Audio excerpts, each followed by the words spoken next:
ready to go. Can you hear things? Yeah. You look good. No, you look good. Well, I know that.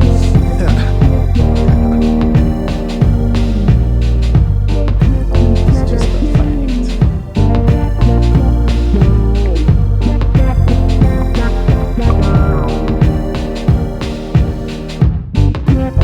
Okay.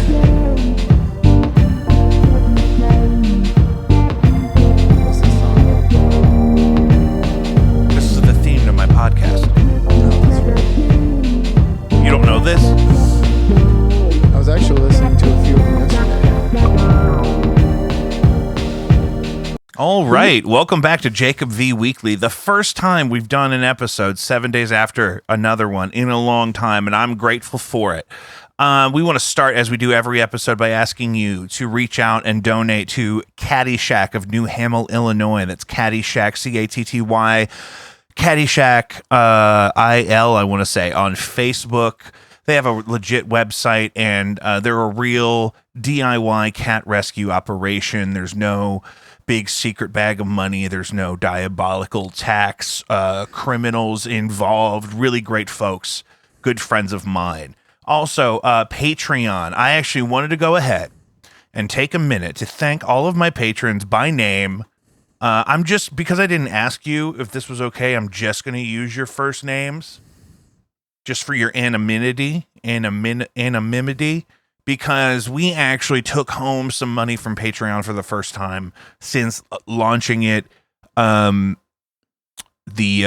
took me just that long to find out how to get money out of it and set it all up, and also I subscribe to some people on Patreon, so we're also finally to the point where my Patreon donations are being paid for by my Patreon earnings, which is just great. We've finally crossed the threshold, and I'm just so in love with all 9 of you.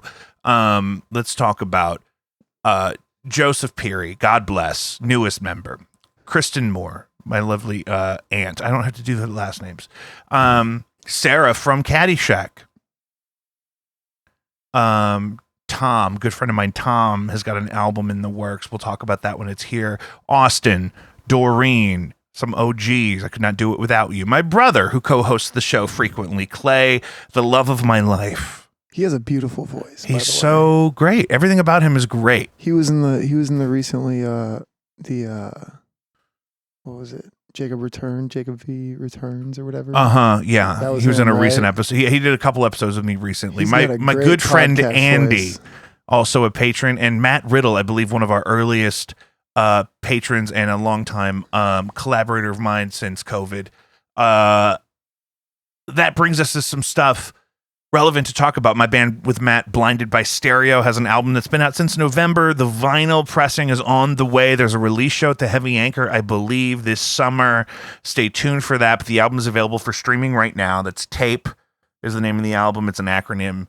And Blinded by Stereo is the band. Great stuff. I love that stuff. And with me today, sort of new to the podcast environment, my good friend Dee Dee Ludbrook. Hello. Is here to talk about our band, No Antics, and we'll get into some of our history between us and whatnot. And I'm just so happy that you're here because we have news, immediate breaking news, new material, a brand new music video, and a brand new single from our band No Antics drops.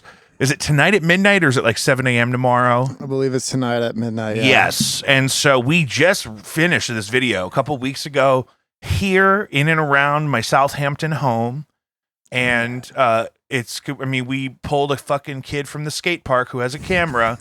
And I basically, I fucking love Dean. I wish Dean could live upstairs in my guest bedroom and we could just shoot things all day. That's my fucking dude. He's so easy to work with, and he really let me step in and be the adult in the equation and direct this whole fucking masterpiece. It was exhausting. And shout out to our dear friend and collaborator, Molly, who did the majority, I believe, of the editing, and she's very gifted in that regard. And her and I kind of collaborated to engineer the final product of this single that's coming out tomorrow entitled Grocery. You've seen some of those pictures leaked. The video and the song are coming out April 8th. So we are so excited. Do we have a date lined up? Are we playing a show someday? Is it Friday the 13th? Is that the next one? Yeah, we have one at the music record shop. That's coming up just a couple weeks. And you know what? Shout out to the music record shop. They have been so nice to us. And we were just on their, I don't know if you want to call it a podcast or a YouTube show, but the Subterranean Boat Show is a show about local music, and they had No Antics on to sort of sneak peek some of our material, and that just came out 41 minutes ago Central Time. So the Subterranean Boat Show with No Antics now live on YouTube. And I've been just I thought this was a great opportunity to get my podcast out for the week, number one, but also because we have this deadline we have stuff dropping every minute of the next 24 hours. It's insane. That Didi, I'm so glad you could be here so that we could really tell people what they're in for, because I've been mentioning No Antics a lot, and up until just recently all we had was like one single, and then we finally had a video out, and that video was much harder to shoot because we had like 30 or 40 extras cycling throughout the day, coming in waves. I mean, that was insane. That was difficult. That was nuts. I was ready to fucking kill somebody. It was crazy. And nobody was even really being a dick. It was just so hard. Yeah. Because we were like directing and blocking out the shots as they were happening. We had no plan. Right. We knew the kind of shots we wanted to get, and we had a vague script, but there was no actual choreography. No, we pretty much, you know what I mean? We had a basic script, but honestly, for Grocery and Withdrawals, the music videos, for the most part, we pretty much we winged it. We wung it. We wung it, brother. Yeah, we pretty That's much the official wung past both tense. of them. So both of them, I believe, we had like full on scripts for, and then when it came down to filming, we pretty much just kind of like fucking went with whatever was happening for the most part. Yeah, and so this video, we shot in and around my home, and we had various outfits, and all my neighbors had to see me stomping around on the most beautiful day of the year in my wedding dress, which I think we have to retire and get a fresh one. I think it's laying over there next to you, D. It's it is. There was dog shit in the backyard, and it's a long dress, and I just can't guarantee that there isn't dog shit on that dress, and I don't know how to wash it because it's like vinyl material. Yeah, you'd have to take it to like the fucking an expert. Yeah.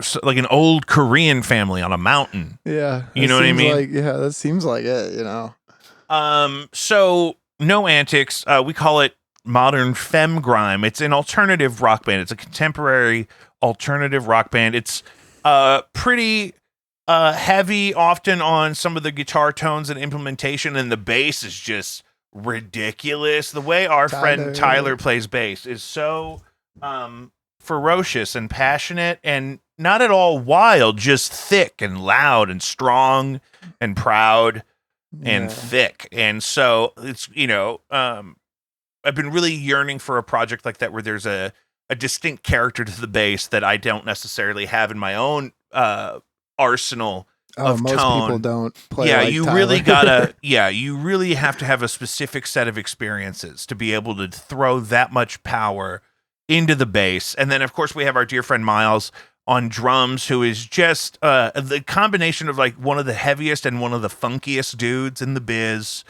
And just so good. And then, Molly and you both have your own unique kind of compiling of guitar tones. She's very much like a big muff, like thick, saturated fuzz tones. But then the vocals are very feminine, and they're usually harmonized really beautifully. Oh, yeah. Even within the sort of punk alternative heavy style of the music. It's just great. I really enjoy it, and that's why I stick around, and I leave all my expensive keyboards over there so that you guys won't kick me out, because you'll have to help me carry them out.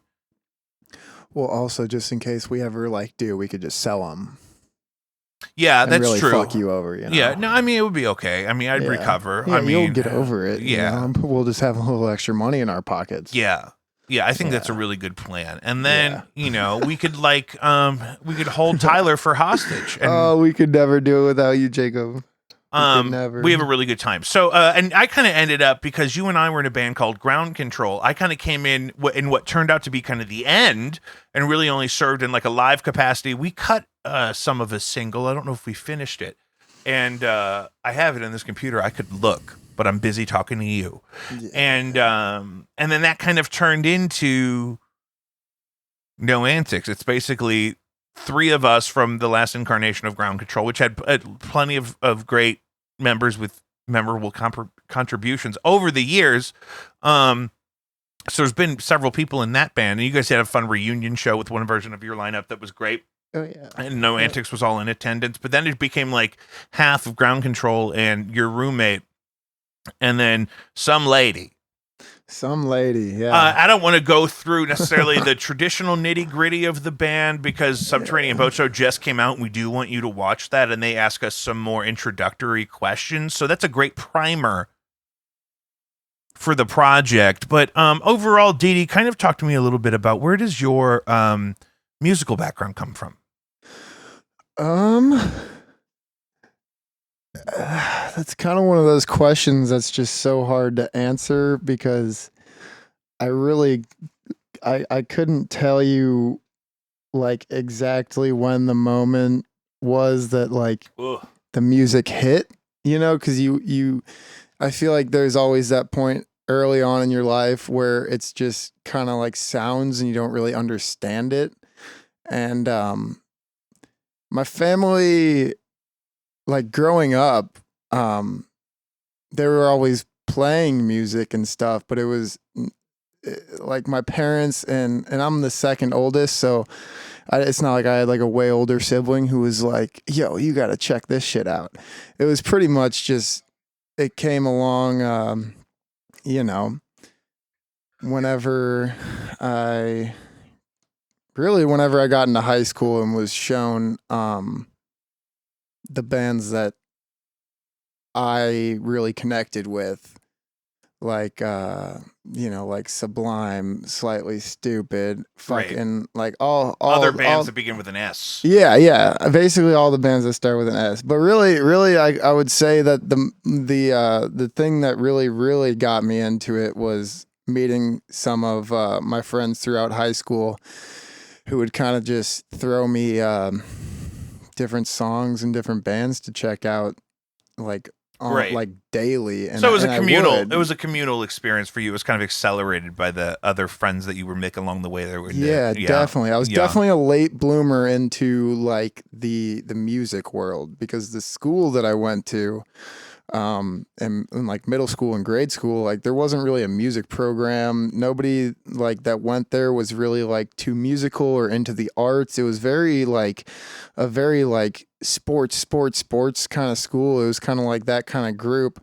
And then I got to high school where like I got to meet all these different kinds of people with different kinds of interests, and that's really where I found I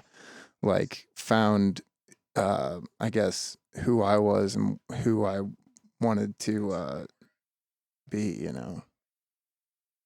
Loving it. I'm just making sure the stream was live because I think we got in trouble for that little bit of Fergie we let leak in before we started recording. But when we sent the video live, we were jamming on "Glamorous" by Fergie and Ludacris because Jack Harlow has a song coming out where he sampled that, and we love that song, and so we were vibing deep. And UMG is not happy. UMG is not okay with that. So, you know, that's the risk you take. Yeah, I had a similar experience that, you know, I kind of had already wanted to sing, and then a buddy of mine started playing drums, and I had a guitar, so it was very much like, okay, let's do that.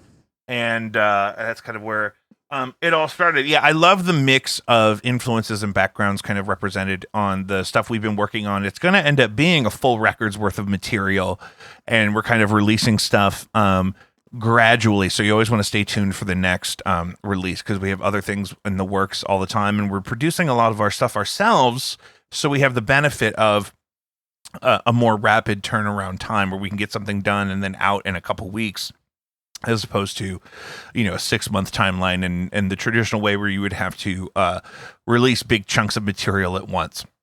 We're trying to, you know, gradually kind of leak some of that stuff out. And again, you can hear several of the songs on the Subterranean Boat Show that just came out with No Antics, and we have our video and new single dropping, I believe, at midnight. So by the time most of you are going to hear this, it's already going to be out. So open up a tab, dog. Go check it out. Open up a tab, No Antics. Show some love.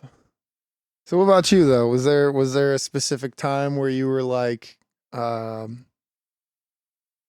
mean, it had to have been. I doubt anybody can remember this, but by chance, do you remember the time where like the music really hit you, like gave you goosebumps, and you were like, "Oh my fucking Yep, god!" I do remember exactly. I was just talking about this. That Yeah. when the White Stripes' "Hardest Button to Button" video came out, must have been like 2003. Mhm. I was kind of at that point where I was thinking about, that I liked music and I had a guitar already, and So and then how old were you at this point? oh, like 13 maybe. Okay. And it was different than the other stuff that was like a lot of the stuff that was on the radio at the time, rock wise, was a lot of white noise and drums and vocals. Like it was mixed that way. It was produced that way. Like a lot of rock music from that time was like that. But then the White Stripes were it was so simplified that, like you were saying, you don't even really know why you like something yet because your ear develops so much over time. Yeah. Your ear for the music. And so I really didn't know why I liked it, except for that I thought, oh, I could probably do something like that. And it's, it's direct and it sort of hits all the right pleasure zones in your adolescent rock and roll brain. And then, but also, isn't overly complicated or overproduced. And then that was sort of my gateway into music in general. There, I had done some musical theater. I'd done a little bit of acting. I wouldn't say I was a child actor in the sense that I worked, but through school and stuff, as you have those opportunities. I never really liked playing sports, so I kind of went for that stuff at first, and then I was in choir until like 10th grade, and then I took other types of music classes and stuff. Yeah. But kind of grew from that, and then I'm teaching right now at a local school of school of music, and it's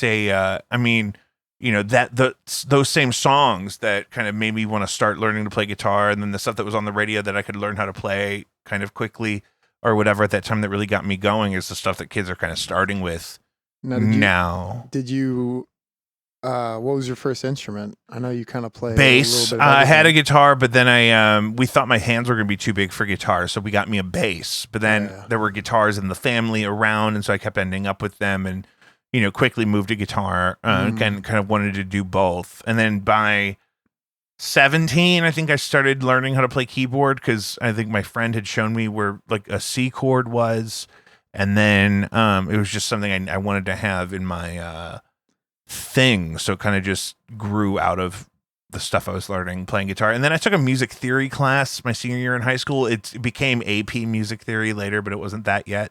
And got to really know the music theory stuff in the context of notes on a piano or a keyboard, and so then that kind of kicked that along, and it's but it's got the edumacation on it. Sure. So that's all a part of my thing, but it really was all, my initial thing, like when I was a little kid, I wanted to be a dancer because like when I was a little kid, I loved like the Spice Girls and Britney Spears, and like that was all brand new at the time. I mean, how could you not? But I'm a little too big and heavy and lopsided, and my legs are a little too short to like skateboard or like dance professionally. So, well, you never know. Yeah, playing keyboard is great because I could sit down. Yeah, you can kind of kick back, relax, and just listen to the grooves and play along. Just sitting down. Yeah. That's how I like it. Yeah. And also you get so much work playing keyboard in a town like this because so few people play keyboard compared to like guitar and stuff. You know what I mean? Everybody needs a keyboard player. And if they don't have one, they need to get one. But there aren't a lot of them. And a lot of them are also guitar players. Yeah. And a lot of them would rather play guitar. And I kind of got, I get opportunities to play guitar. I can play guitar anytime I want. Yeah. So, even and a lot of my own. With us, if you ever wanted to. I knew that was coming. I can't. I only have 11,000 guitars. I can't just leave them all over town. Well, Molly also plays keys, and it would be super cool eventually to get you on a song playing guitar and singing, and then she could have I do like hiding behind the keyboards because I'm so much older than all you guys, and it's looked like is it the guy's dad? Does he own the PA? Who is that? I don't know. They're like, that's that cool fucking dude. Oh, that's the wizard, brother. It's the wizard. I think I'm gonna start dressing like a wizard. But that's funny that you say.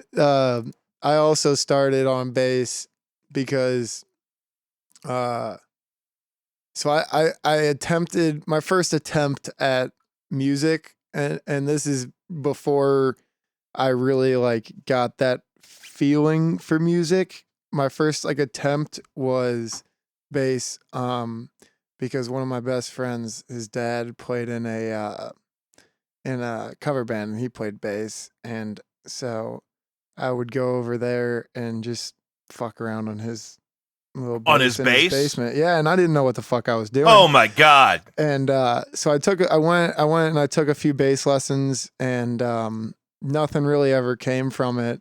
But that was way before I really got into music. So that was about 4 or 5 years before I even picked up a guitar again. And yeah, so after that is really, I guess you could say that was my first instrument, although I didn't really like learn anything until I started playing guitar. But the first thing that I picked up really was a bass. Yeah, I mean, it makes sense because they're tuned the same, and it's less strings. You play one note at a time. And I think that was my like thing behind it, was like, what's like because like I didn't know shit about shit, so I was like, what's like the easiest thing like that I could like get myself into this with, and it kind of seemed to be bass, although there's so much more to bass than That's the thing. Yeah, it's a good starting point if you're going to move on to guitar, but if you're going to stay on bass, there's plenty to learn. There's plenty to do. Yeah, so I teach bass and keyboard on top of guitar also. So that's been that's been crazy. So I've been trying to do that thing of like with my kids that are sticking with bass and doing the bass thing. I'm like, listen, we gotta study groove, brother. We gotta talk about funk. How old are the kids that you're teaching? Anywhere from like 7 to like, I have a 48-year-old man. Yeah. What are the younger kids in? Like what like, I remember when I didn't take guitar lessons for very long, but I remember when I did for those couple months, I would always come in with a new song that I wanted to learn. Is there like, what are like the 7-year-olds into right now? Because like I have no fucking idea what. Well, we start them with things like, a lot of them start with something like Seven Nation Army by the White Stripes. Well, I'm asking, like, is there an artist or like? Well, that's funny because the spectrum is crazy. Yeah. Because I have a kid who plays keyboard who wants to, the first thing we learned was Hide by Juice WRLD from Spider-Man the Multiverse movie. Ooh. And it's really the same like chord progression, just in a different key as like All Along the Watchtower. So then I showed him that and said, so sometimes to show him how like chord progressions, if you move them around, they could be different songs. And so you really don't have to learn everything separately. That's huge. And then I've been, and he's literally like 9, and I got him like jamming. I said, so listen, I'm going to give you a list of all the notes we can hit. Can you show me where each of these notes are one at a time? And then we're going to play along to this track. And then I just want you get to choose. I just did this fucking spiel for 5 hours today, but I love it. It's kind of this thing I've been crafting.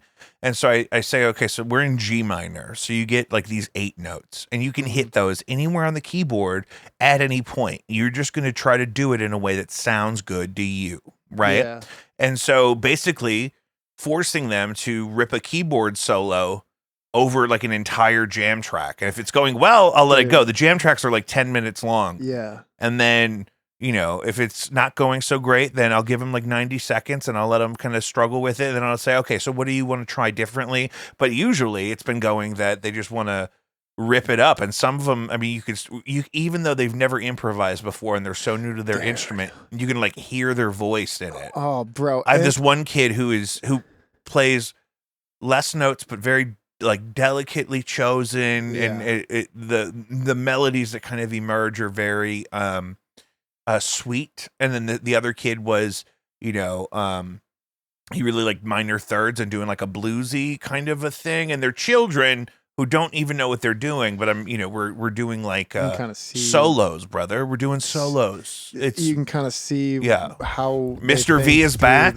class is in session, and we're doing solos, guys. Yeah. And it's that's kind of one of the scariest things, dude, is when I remember like Miles, our drummer, he was in a band Brainwaves in high school, and this is like they were kind of they had been going for a few years, but when I actually picked up a guitar, really, we would go to Brian's house and we would jam, more or less they would jam, and every once in a while I would attempt to pick it up and nothing really would ever come to it. But the scariest thing is like improvising in front of people who know what the fuck they're doing when you don't. Yeah. That but is you know the what? scariest thing. One of my first days here at the school I'm working at, they just come back from a conference and they were talking about Victor Wooten's book, The Music Lesson. Mhm. Victor Wooten, the bassist. Yeah. And basically the conjecture was that, the goal is to allow new students of music to jam with experts. So creating opportunities for them to experiment in that way, in a way that's safe and where they can learn constructively and not, And that's the best. and not flub a guitar solo for the Right. first time in front of people in an actual performance setting. But it's just something that I've been talking to them. So you were asking, what do they want to learn? Yeah, like So they definitely, songs are definitely a part of it. A lot of them play in the groups and they want to, they have songs they have to learn for those different groups they do, but also they have songs that they like that they want to learn. And then I also explain to them that if we're going to learn a song, we're also going to spend time on the techniques that you need to play the song. Like last Saturday, I taught Mary Jane's Last Dance 5 times in a row because it's a great way to practice those open chords, but start adding right hand rhythm to it. The bends. The hammer-ons and stuff. And so whether you're playing the single notes along with the bass line or whether you're doing the full chords and trying to completely mimic the rhythmic structure, it's helping you move from that A minor to that G to that E minor 7 to the A. Like it's getting you to practice those chords that are in thousands of songs, and also keeping up with the tempo is really hard. You don't want to get in a habit of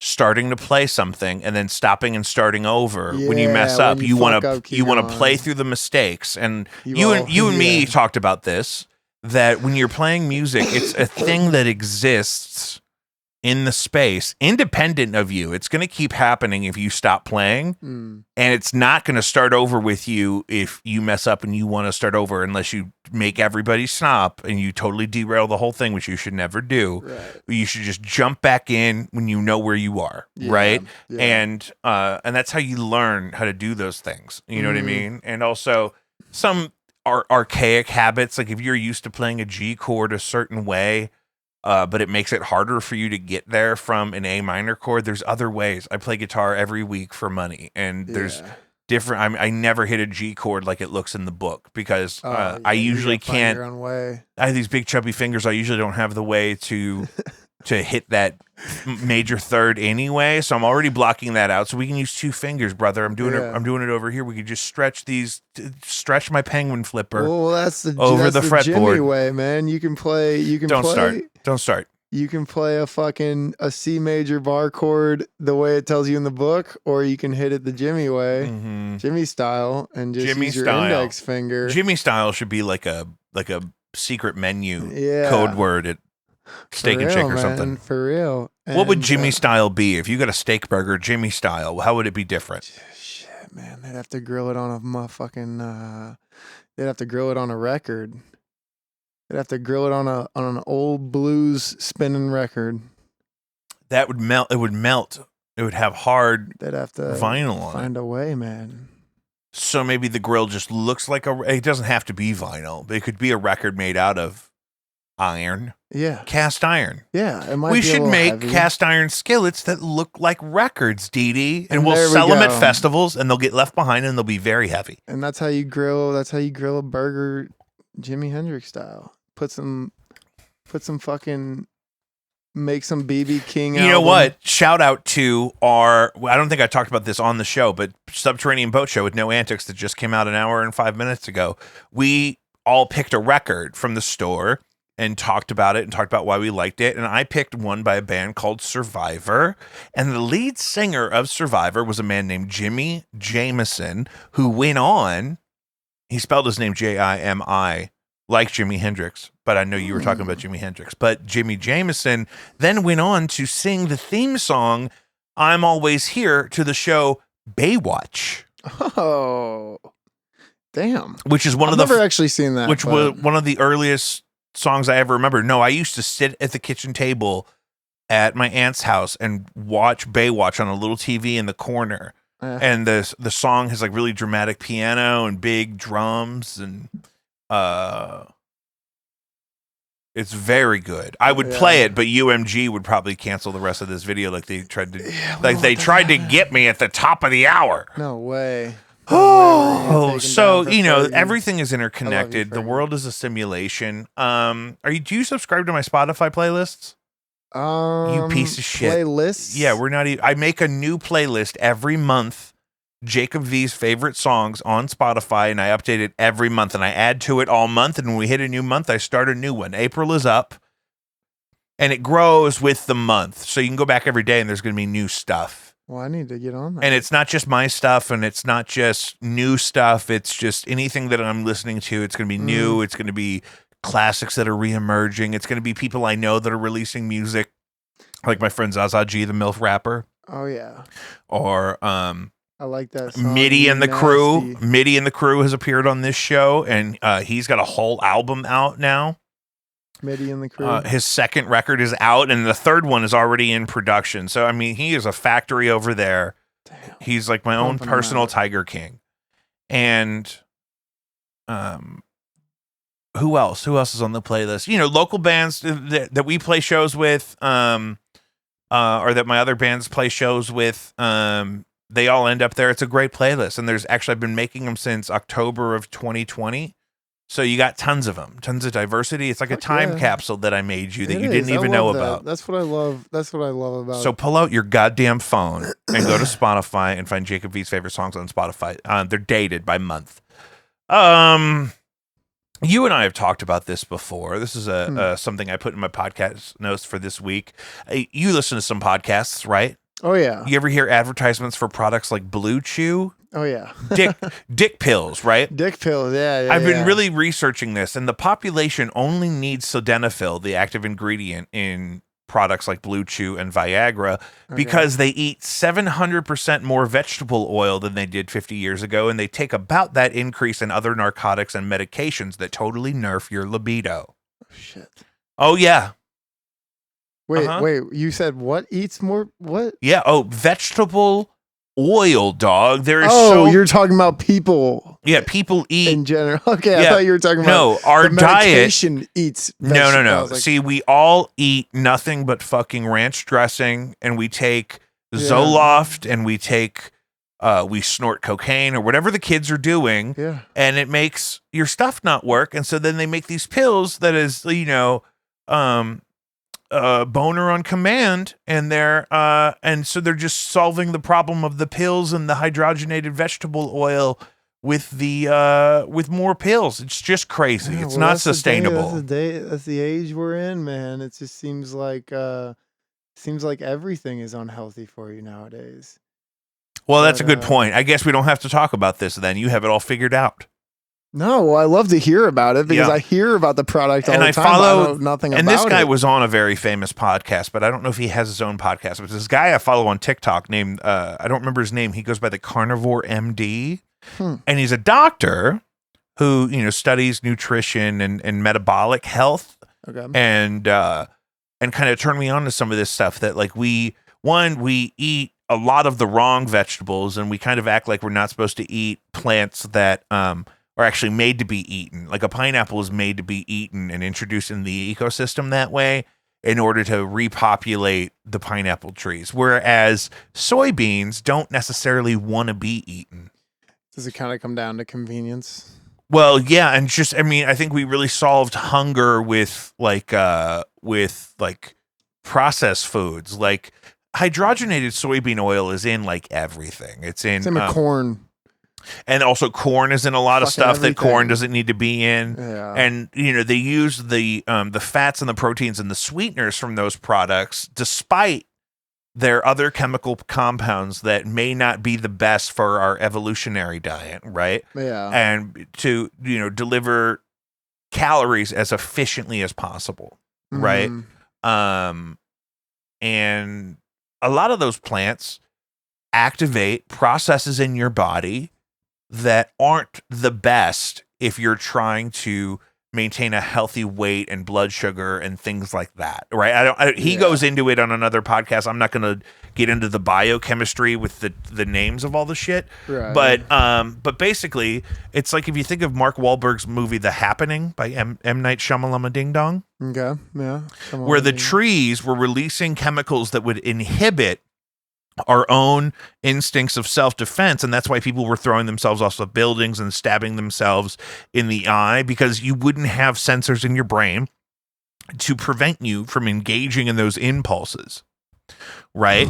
That was the plot of that movie. But plants really behave that way. If a plant does not want some part of it to be eaten, the plants that are still around 70 million years into the earth or whatever, however long we've been here, 6,000 years if you're a Mormon, whatever it is.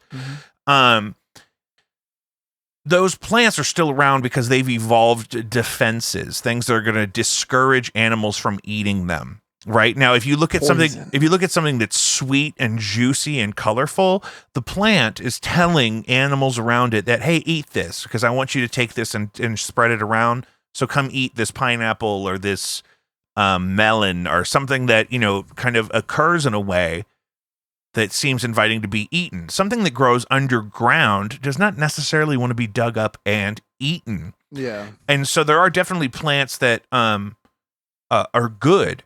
Absolutely, of course, for your diet, but there's also a lot of plants that we eat way too much of, that we did not eat this much of before we industrialized food, that tell our body to store fat or to store sugar in our blood or things like that. And soybeans are a huge part of that. They also mess up your hormones in your body. They can estrogenize males pretty aggressively. There's some research about that. Now, you got to eat a lot of it, but people don't understand. You don't have to be eating edamame to be eating soy. It could be in anything you're eating. It could just be in the grease that your food was fried in. Yeah.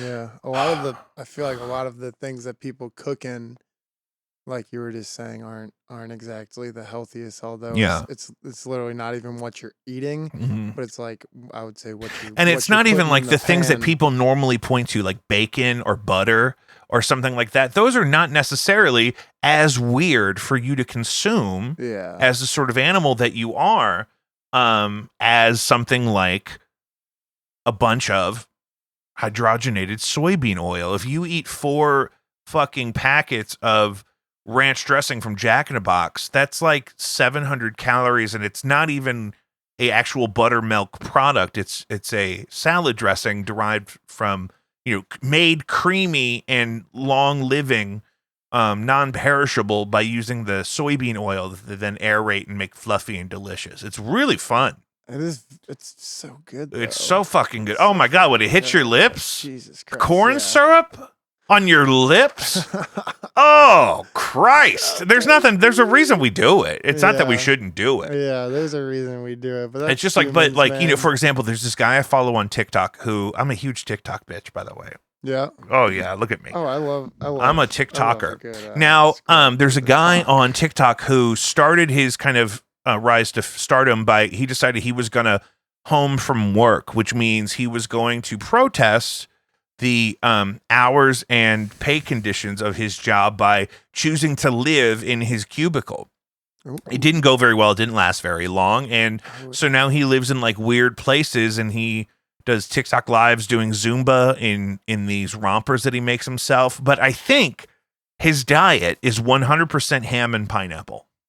What the fuck? His diet is 100% ham and pineapple. He only eats ham and pineapple, according to him. That could be a front for, maybe it was just a joke he was making, but I've seen him eating those two things several times, and he kind of was talking about it once, and I'm like, oh, you know what? In the context of what we're talking about, it makes perfect sense. It does. Pineapple absolutely wants you to eat it, and I get mad at people to be like, oh, there's so much sugar in pineapple. I'm like, you're only mad about that because your metabolism's already fucked up because you fucking drink vegetable oil. Yeah, taking shots of that shit, man. Yeah, you're shooting canola oil to the dome. Yeah. And that's why your body, maybe has a little bit of a spike when you eat a little bit of fucking pineapple, Deborah. But also ham. I don't know that ham would be my first choice. But, I could live off of fruit and rotisserie chicken. I think I could too. Oh, dude, whenever we've done like chicken anyway. Yeah, and I think I prefer chicken to most things, unless I'm really going to take my time and grill my own or fry my own steak. Like if I get a nice steak and I want to really take some time and season it and temp it and sear the bitch and you know what I mean? And fucking deglaze that pan and shit. Treat yourself. But like I don't like to eat like ground beef. Like that's not like I don't really like to eat hot dogs. I'd rather have something that's a little closer to what the product would look like fresh out of the animal. Right. There's so much shit ground up into that. And one of the things that Carnivore MD does is he eats a lot of raw liver. He eats raw beef liver every day. Yeah, which is apparently really fucking good for you. Well, and it creates like a euphoric effect apparently because of the chemical compounds and the nitric oxide and shit. It's like that fucking This is what all the billionaire broadcasters are talking about on their shows is what if I only eat fucking elk that I strangled to death in the tundra because they can they can afford to make those kind of decisions. I don't like to eat McDonald's. I don't like it. Cheap, it's so cheap and easy, and you can kind of doll it up. Yeah, I do the bacon McDouble with no pickles or onions just for the texture, and I add mac sauce, brother. You want to talk about soybean oil? Yeah, and we're right back to where it's just convenient. Mm-hmm. You can go out, you can buy a steak. If I could drive up to like a kiosk and just get a rotisserie chicken and a pineapple. Drive-through rotisserie chicken. I seriously keep having this idea about I should do like a food truck where we just drive around and we'll drop off however many rotisserie chickens you need, and maybe we'll have a bucket of mashed potatoes that we could sell you. You know what I mean? But you could drive around with a rotisserie in the back of the truck. Why not, man? And so the chicken is rotisserieing while it's being delivered to you. Well, you know what's crazy? This has like absolutely nothing to do with. I mean, it kind of does. So toasted ravioli is like a St. Louis thing. Like most people around the country do like, if you're like, have you ever had a toasted ravioli? Most people that I've came across have not known what the fuck I'm talking about. And really me and my uncle had the idea of opening up like just a tiny little stand in Chicago selling fucking toasted raviolis. And now I'm giving my secret away. But anyways, dude. Your big economic plan was a single toasted ravioli cart in Chicago? This was my big plan, man. This was my ticket out. Well, I hope no one steals that from you. But anyway. That was your ticket out. Have you ever had the buffalo chicken, T-Rav? So good. Buffalo chicken crab rangoon. Oh, my wife makes those. My wife makes the best crab rangoon because some places only have the sweet crab rangoon, and the savory crab rangoon is kind of older school. Crab rangoon also originated in St. Louis or the Midwest, I believe. Oh, really? And maybe me and Barry fought about this though. Maybe I said that to Barry and Danielle when they were on the show, and I think maybe Barry didn't believe me because this crab rangoon's all over the place now, but definitely not Chinese. Yeah, speaking of that, they don't eat that shit. Speaking of cream that cheese guy. Speaking of that Barry guy. Yeah, he was supposed to host this with me last night, and then he had Barry. homework, and I was going to call him. What the fuck, Barry? But I forgot to call him. And I don't think we're going to need it for time. So we'll just have you both on together. That'd be great if you guys I'd love to do it with if that, you guys dude. could deal with a beef. If you guys could get some beef going, that'd be really good. Oh, we'll get some beef going. I'll punch him in the face. I'll punch you in the face, Barry. Yeah. So I have to give an update to the listeners. Did you listen to the last episode of the show? Which was where we talked about JFK and Martin Luther King. Was that with your brother? Yeah. Yeah. I heard you guys talking all about the assassinations. No, you guys were but you guys were fuck, what was it that you guys were bringing up? God damn it. What was it? I was so trying to remember what the topic of like that part was. I can't remember. Okay, well, while you think about that, so I did some more listening to some more MLK tapes, and like the whole shit is like just it's not even as intricate as I thought it was. So J. Edgar Hoover, the longtime head of the FBI, who was crooked as could be, had a lot of problems that could have contributed to some of this. For example, there's, it's alleged that he was being blackmailed by the mob, and that's why he never went after them. But we talked on the show about how, he would tap into this, or how the FBI was colluding with this network of Southern criminals that they call like the Dixieland Mafia. It's nowhere near as organized or as hierarchical of the East Coast Mafia. Like the Godfather and shit is way romantic compared to how it worked in the South in the 60s or the 50s or both. And, but his assistant directly traveled to and repeatedly corresponded with high up business people and organized criminals in Memphis to, some allege, plot the sanitation murders, which these two sanitation workers, black sanitation workers in Memphis, got tumbled in the back of a truck and died. It totally looks sketchy. And so there's alleging that they coordinated that to start the strike that brought Martin Luther King to Memphis in the first place, solely for that reason, to get him there so that they could attempt the assassination. And this they had this guy, the son of this guy, on the MLK tapes to talk about everything he knew about that, people often would trust my father with taking care of problematic figures like this. And there was like a whole understanding that if they could get Martin Luther King to Memphis, that this guy's family could take him out. And directly, somebody who could walk out of J. Edgar Hoover's office and then jump on a plane and fly to Memphis and meet with this family repeatedly. That's actually how it happened. Yeah. So, and we're just up. I wrote that down when I heard it on the podcast. It's just such a interesting detail. I think I left it on the last episode feeling like my connections to all those three different assassinations we were talking about, making it look like it was like more mythical than it even actually was. It totally makes sense to me that there would be networks of organized criminals anywhere, especially, certainly in the South. And it totally made sense to me how they characterized it as unique in how it wasn't like these multiple giant operations with big bosses. It was, networks that would never even exchange money. Like it was all favors, it was all like, we're going to help the FBI because they're going to let us get away with some shit. And it's never like, do this for 10 grand or whatever. Yeah. And we went into how there were plans for people to try to assassinate the guy that they were trying to frame for the assassination and the whole thing. And, it's just crazy because J. Edgar Hoover was head of the FBI for like 48 years.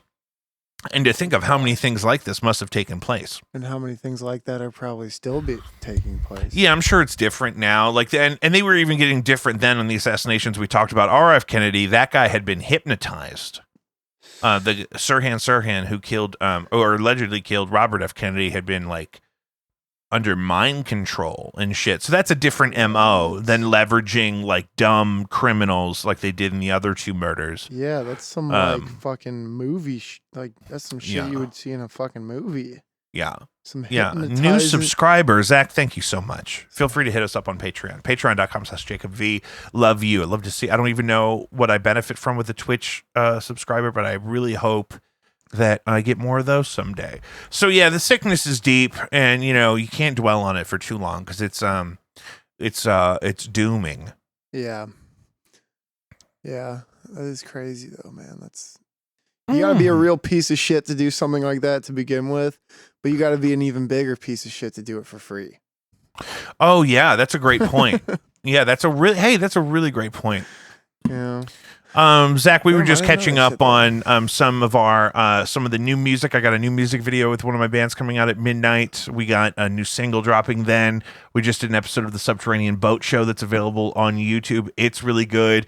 We were talking about how people's dicks don't work because they eat too much soybean oil and they take Zoloft, and then we were talking about J. Edgar Hoover, killed Martin Luther King, and the normal stuff around here.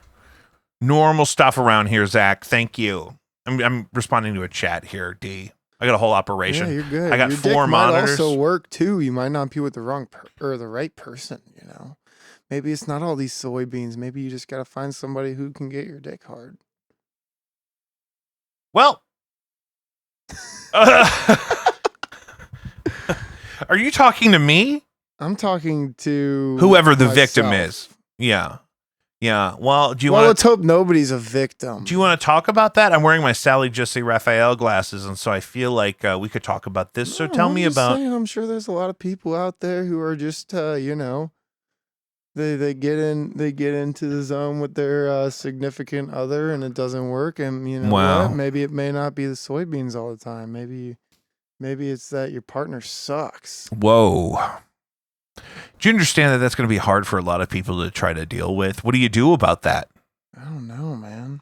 I guess that's something that you gotta figure out on your own. Hot take. I know. You kind of stopped the whole, you kind of like, I felt like we were winding down and then you fired me back up again. It's just, that's another thing that comes up. I'm sure. Maybe it's a combination. It's probably a combination. Maybe. Do you worry about that with like your generation? Like is the because you're a little bit younger than me, and so you could speak for people that are a little bit younger than you. Do you feel like there's like some aspects of society or monogamy or whatnot that don't really make sense in the context of the world that we live in? Well, I think that social media is really fucked. Although everybody's on it, I think it's really fucked in that site because it basically is an opportunity for any old fucking person to be like, oh man, you see that person dancing in that video, you like, oh Yeah. man, I could probably hang out with that person. And in reality, it's like, well, maybe not. But I think that there's so many things on the internet now that are just unrealistic for What do you think about the guy on TikTok that he was like on a radio show or something, and he said, if you have a girlfriend, she should not have an Instagram. That's cheating. I think that's fucking stupid. Okay, so you don't agree with that. I just want to clear that up because it was being alleged in the chat that maybe we're leaning in that direction. No, I don't think that. I think that what about just as somebody who, you're not necessarily on the market, but you're not married, so you're younger than me. You're a young single guy. So like, what if single? No, but single meaning you're not married. Oh yeah. That's what I was saying. That all those words I said before that's what that meant. Yeah. Okay. And so like, what if you had a partner who had an OnlyFans? How do you feel about that? I think that it would be one of those things that it'd be a hard pill to swallow because obviously you don't want your partner out there showing what they got to so do you feel like, but also on the other end, if that's their way of going about it and making a living, as long as they're faithful to whoever I was talking they are with, to a friend of the show about this the other night, and he said, dude, OnlyFans is expensive. And that's what I'm saying. A lot of those people make a lot of fucking money. And that's the thing. So Zach is bringing up exactly what I wanted to talk about. That if so it's a twofold question. Option A, you start dating someone and they're totally upfront that they have an OnlyFans and it's something they do to supplement their income. Do you think that relationship for you continues? And is it cooler because that knowledge was out in the open? Because you kind of made it sound like maybe the situation was that it comes out that you're dating someone. What, you've had an OnlyFans and we've been dating for 8 weeks? Like, what are you talking? You know what I mean? Yeah. I think definitely if that's the case, so Zach is So you're saying if they're upfront, but here's my question. So of course you want them to be upfront about it because you don't want it to be like a secret because that makes it like a problem, right? Yeah. However, are you going to continue into a more and more serious relationship with somebody who has an active OnlyFans? I guess it would really depend on how deep that connection is. Because if it's one of those things where it's kind of like, to begin with, probably not. But if it's somebody that you are super into and that's, how they have been making a living, I'm not going to ask anybody to change their life based on me, because I wouldn't want any. It's kind of like um being, in a sense, like a working musician, for example. Like it's like a give and take. It's like, yeah, kind of sucks knowing that anybody can see that, but also, if the love is there, the love is there. It's kind of like being like a working musician. Not that I am a working musician. I am a musician, but I wouldn't say that that's how I make my living right now. But it's like, if I were in a position where I was going to be gone 6 months a year, and somebody came up to me and was like, I was talking to somebody, and they were like, "Well, I want you to stop that because I'm here now." Mm-hmm. I would Yeah. not want. I would Yeah. definitely stray away from that. And if that's the case, then I'm assuming the person who's on OnlyFans would probably not be into that to begin with, anyways. So illuminating. So great. Mm-hmm. Now, what about all these middle-aged people that are converting to polyamory instead of getting divorced? Have you heard about this? Like people in their 40s? Like swinger. Okay, but swingers? it's not Is that necessarily kind of- like that has a very specific connotation of being a thing that people did every now and then to be crazy and fun. Okay. Whereas people actually have like full relationships with other married people openly with all the married people involved, and it's like a way for them to elicit some of that freedom without going through with like a traditional divorce and a custody agreement. It's like, no, we're going to co-parent and we're going to stay married, and I'm just going to have a romantic relationship with this lady, and her husband's going to have a romantic relationship with another lady, and you're going to go date dudes, and like, you know what I mean? Like there's this huge trend of people around the age of 40, I'm noticing, Really? that are experiencing this. Huh. Is the polyamory thing as common with younger people? Like do you ever find yourself meeting people that that are kind of in open relationships? It's something I get asked about a lot. It's not something that's for me. I don't even have the desire. No, that's I'd not like for to be me good either. at one. Yeah. That's not for me either. But I do see people. I see why people, maybe if they have been in a committed relationship and they're still young, wanting to still experiment. Like I said, that's not for me, but I could see how that would definitely come up with people, especially being young and not knowing fully what the fuck is going on. I could see. Do you think it's sustainable? Like if you were like, no, I don't think so. I mean, it doesn't ever. I can't speak for anybody but myself, but for me, I do. I do not see. I don't see that being sustainable, really, unless they're just the two most open people in the world. It's an interesting topic, and Zach just dropped a statistic in the chat. We do stream these live, and you can follow us on Twitch or Facebook or YouTube. But the Zach is saying, if you look at the numbers of people that study this stuff, apparently 30% of straight men are dating 90% of straight women. Wait. 30%. 30% of straight men are in the dating pool with 90% of straight women. So does that mean? So that means there's like 70% of dudes who aren't in the market. And then statistically speaking, there'd be more women with multiple partners than men with multiple partners. Oh. Yeah, well, I could see that. How? Why?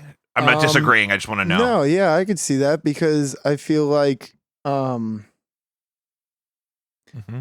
women, for women, there are, I don't know if this is like bad to say or anything, but there's always options, For men, there might not always be options. I don't know why that is or how that is, but temptations are a real thing. And if there's 7 guys at the bar and you're an attractive person, then there's potential to be 7 people who will come up and buy you a drink. Whereas if there were 7 girls at a bar, and you're an attractive guy. I don't know. I don't know what the fuck I'm trying to say. You're an attractive guy. Well, I don't know. I just feel like you're tall. You're in shape. You have that beautiful hair. Options. So, I mean, how do you have older women approach you when you're at Hot Shots? Not a lot. Oh, that's unfortunate. I would think that number would be higher. I stick around this local bar called the Get Down. Do older women ever come up to you and be like, "You're so beautiful"? I had a woman kiss me on the mouth at Mile 277 one time. R.I.P. Not the woman, the bar. The bar. Just walk up to you and kiss you on the mouth. She walked out. She was hammer drunk, and she said, "You look like a scene out of a movie." And she kissed me on the mouth. Dude, that would probably creep me out. Yeah. And then we went to the handlebar.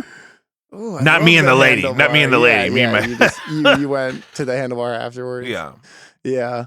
I don't know, man. I don't know. I feel like we're also entering. Have you ever been kissed on the mouth by an older lady unsolicited? No, I definitely haven't. But I will tell you one thing. I was at the Slightly Stupid concert one time, and there was this big old dude, like 6'8", like big fucking dude, like linebacker, NFL style dude. And there was this dude in front of me who had kind of like longer hair. I guess you could like he had more feminine qualities than most males do. And this fucking weird dude turns around, and he the way his eyes look, he was bug-eyed as fuck, man. Like he was on something, and he turns around and he kisses this fucking dude, like turns around, grabs his face and kisses him on the mouth. And this dude and his friends like obviously push him away. And then he realizes that he had just kissed a man, and he gave this surprised face, turned around and walked away. And this dude turns around to us and is like, "What the fuck just fucking happened? Did that dude just kiss me?" I hope that wasn't me. Shit, man. He might have kissed you, but it wasn't you. It was a small, skinny blonde dude with long hair. But yeah, that would be very, very weird to have that happen to you. So yeah, that's I'm sorry, Jacob, that happened to you. I'm no, sure that was traumatizing. It was pre-COVID, so it wasn't as alarming as it would be present day. And I wasn't married yet. I was with my wife, but we weren't married. So she was upset, though. She wanted to fight that lady. She wasn't there, and so she had to find out about it later. My girlfriend would want to fight that lady, I'm like, too. I can't pick her out of a lineup. I mean, she was blonde. She was old. She was my mom's age, easily. Oh, yeah. Yeah. But I don't know. I feel like we're entering a much more accepting age. Not age. I feel like we're coming into a much more accepting time all around, like tattoos, sexuality, gender, everything. I feel like every generation has been like that, where every generation is more accepting than the last generation. But I feel like there's been like a super spike in the past like 10 to 15 years. And I don't know. What do you attribute that to? I would say back to social media, because everything is being seen now. So visibility. And yeah, I would say like the homophobia and the racism and everything that you see now through Instagram, Facebook, I don't know when Facebook, I don't know, probably like 20, 30 years ago, you weren't 100 years ago that. Before Facebook. Yeah, you weren't seeing that every single day on your feed. And yeah, I don't know. I would just say that's a direct correlation to it, because you're seeing how it actually, like, how shit actually affects people and what's actually happening in like the world, you know? That's amazing. Yeah. Well, let's wrap this up. I think this is a topic worth revisiting, and I so appreciate you being here. And I want to talk about the stuff that we're actually here to promote. We have No Antics making the rounds, Subterranean Boat Show, new video and single on YouTube at midnight tonight. That's going to be April 8th here in a minute. And Dee Dee, I just so appreciate the work we get to do. And I'm so glad you could join me today. And I love you. I love you, and it's mutual, and it's okay. And because it's 2022, two men can have love. Yes, absolutely. You know what I mean? Like we do. And I can say full-heartedly that I love you, Jacob. Wholeheartedly. Full heart means you're like sad or drunk. Yeah, yeah. Yeah. Guys, that's another episode of Jacob V Weekly. High five. Follow us wherever you get your podcasts, Spotify, Apple Podcasts, Podbean, Google, whatever. Please subscribe, rate, review, share. Any interaction is good for the show. We have an Instagram page for the show at Jacob V Weekly where we post content and highlights and less now that, we don't have an editor, but we'll be okay. We'll be back. You can contact the show with questions or topics for future discussion. We have an email address, jacobvweekly@gmail.com, or you can call the show and leave a voicemail at 314-632-6602. That's 314-632-6602. You can find original music by No Antics, blended by Stereo, Jacob V, Too Deep, all over all your favorite platforms. You can find music by other, more exclusive projects previously on our Patreon, the only way to support the show, patreon.com/JacobV. Shout out to Caddyshack. We did it. Be safe. High five.